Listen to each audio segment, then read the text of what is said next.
이건 공연의 한 장면이에요. 공연의 한 순간에 갑자기 아이 하나가 굉장히 진짜 사실 장엄하게 저희에게 걸어왔어요. 저희에게도 굉장히 장엄한 순간이었는데 제일 중요한 거는 이 리서치 시간을 통해 예술가로서의 나는 성장하는가? 라는 질문은 계속 안고 있었습니다. 6월에 브레인스토밍 하면서 이제 우리들의 질문, 우리가 이 영유아극을 왜 하고 싶은지에 대해서 했고, 그 다음에 이제 그 두 번째 단계쯤에서 재료를 모으는데 이제 이번에 결과 공유회를 위해서 되돌이켜 생각해 보니까 저희가 처음에는 약간 저희가 원래 하는 작업들, 저희가 원래 했던 근데 그 중에서도 아동극 그거를 첫 번째 머티리얼로 삼았던 것 같아요. 또 한 가지 되게 흥미로운 다큐멘터리를 전영희 배우님이 찾아주셔가지고 지금 넷플릭스에 있어요. 근데 베이비스라는 건데 눈부신 첫해라는 부제가 붙어 있어요. 근데 이게 이제 각 되게 많은 나라들의 아기들을 1년 정도 관찰하면서 주제별로 나눠가지고 만든 다큐멘터리인데 이게 저희한테 너무 저한테는 이제 진짜 너무 신세계였고 이걸 통해서 되게 변화된 지점이 많아요. 이제 변화 지점 첫 번째 단계가 생겼고요. 극 자체의 중요성보다도 그 극으로 그러니까 이 연극을 보러 오는 순간의 환영이 되게 중요하다는 강조를 여러 군데서 받고 보호자의 중요성에 대해서도 다시 한번 어른은 아이가 자신의 영혼을 발견하도록 도울 수 있는 존재라 떠나는 것에 서두르지 말아라. 우리 그리고 거기 온 성인들을 포함해서 관심 있는데 아기들도 흥미로울 만한 것으로 링크를 계속 걸어야 된다는 것, 스스로 느끼고 생각할 수 있는 공간의 여유가 필요하다는 눈맞춤에 대해서 중요하다고들 계속 하더라고요. 다음 세대를 위한 문학적, 미학적 가치에 대한 비전을 제시할 수 있어야 된다고 복합적 자극이 중요하다고 느꼈어요. 그 연극의 본질에 대한 고민을 영유아극이 하고 있다는 것 또한 스터디를 통해서 발견된 사실이었고 그래서 이때 아장가르드 연극이라는 이름이 생겨났어요. 코로나 이제 2.5단계가 되면서 저희 모든 작업이 약간 일시 중지가 됐어요. 연극은 어디에서 어떻게 유효하지? 왜 연극을 보지?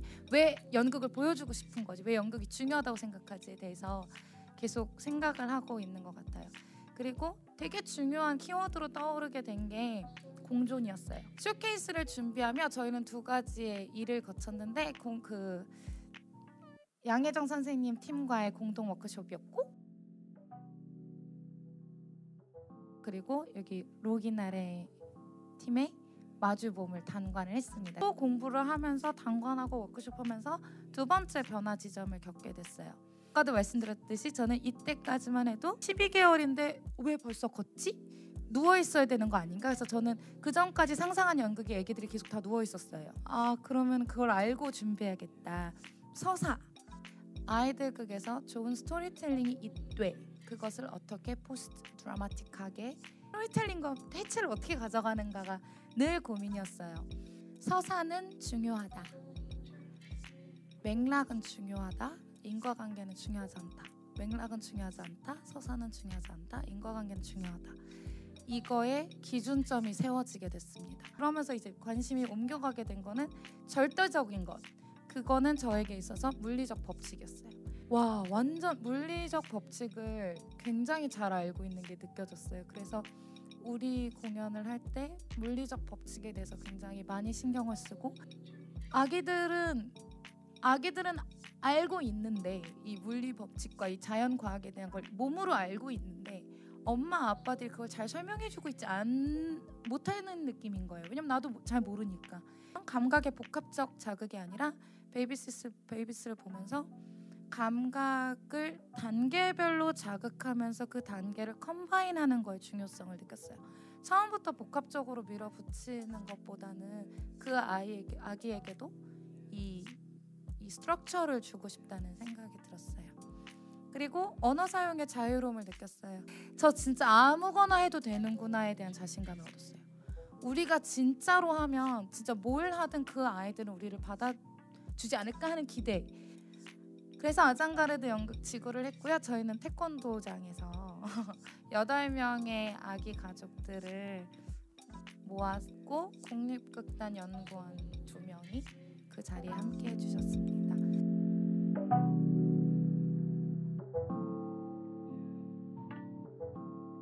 티키와 타카는 두 친구이기도 하고 엄마와 아기이기도 하고 아빠와 엄마 그리고 엄마와 엄마 그리고 아기와 아기 그리고 티키와 타카는 물고기와 나무 달리는 두 마리 말이자 나비.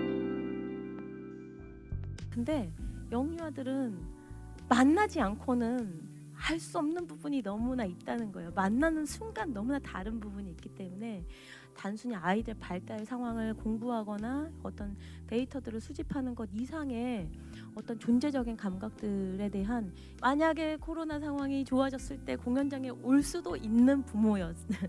그래서 아는 지인들 근데 그 중에서 17개월에서 24개월 미만의 아기들을 기르고 있는 부모 그룹 4팀 정도를 한번 만나기 시작했어요.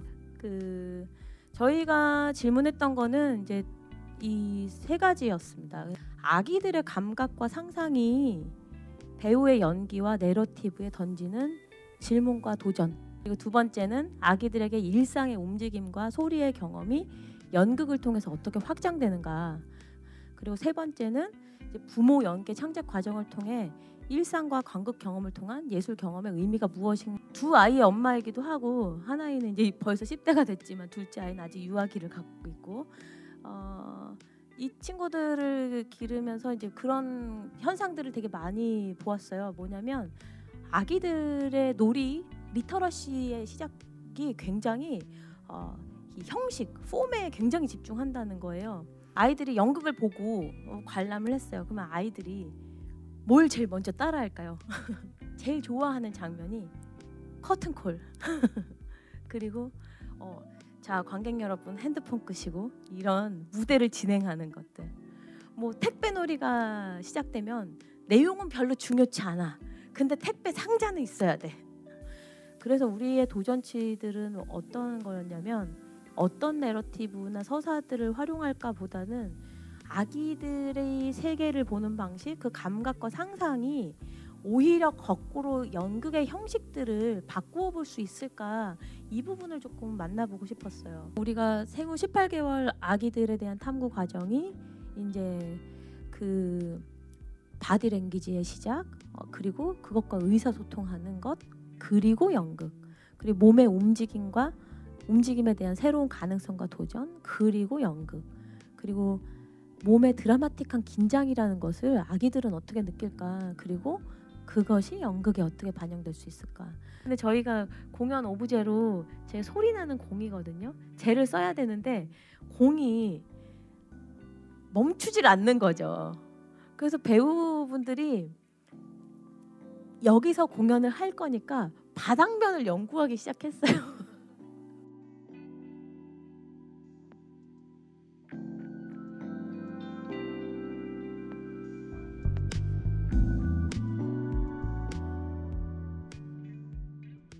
아이들한테는 어쨌든 이 경험이 처음이고 나는 처음으로 이 낯선 아이에게 처음 듣는다는 게 저한테 너무 소중하게 생각이 드는 거예요.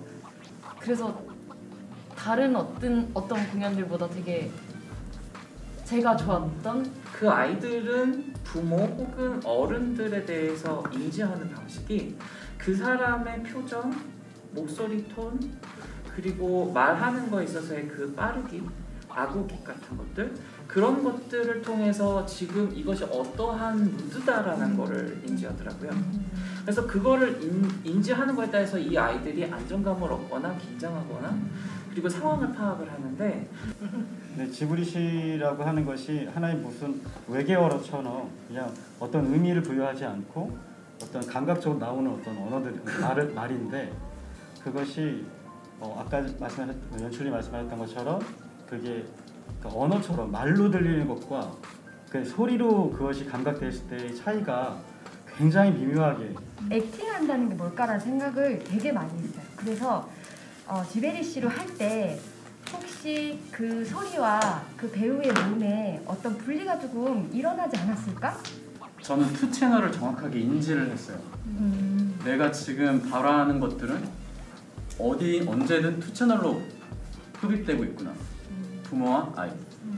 그들은 분명 다르게 인식할 거고 나는 내가 바라는 모든 것들을 그걸 고려해 보려고 노력을 했어요. 아기 연극이라는 거를 딱 들었을 때 이게 정말 아이들한테 예술적인 경험을 해주려는 어떤 시도인가? 이래서 이제 저한테는 굉장히 좀 새롭게 느껴졌어요. 왜냐면 이제 예술이라고 하는 것이 제가 이제 정신분석을 하는 사람이라 예술하고 정신분석이 굉장히 밀접하게 관련돼 있다고 여기는 게 이제 주체성의 문제라면 한 개인의 문제. 아이들을 그러니까 차일드 빙, 베이비 빙으로 봐야지 베이비 비커밍으로 보면 안 된다. 베이비 비커밍은 앞으로 뭐가 될 아이이기 때문에 우리가 보살펴줘야 된다 하기 때문에 아이들의 여러 가지를 구속하고 심지어는 뭐 자기 아이도 죽이기도 하고 막 이러잖아요.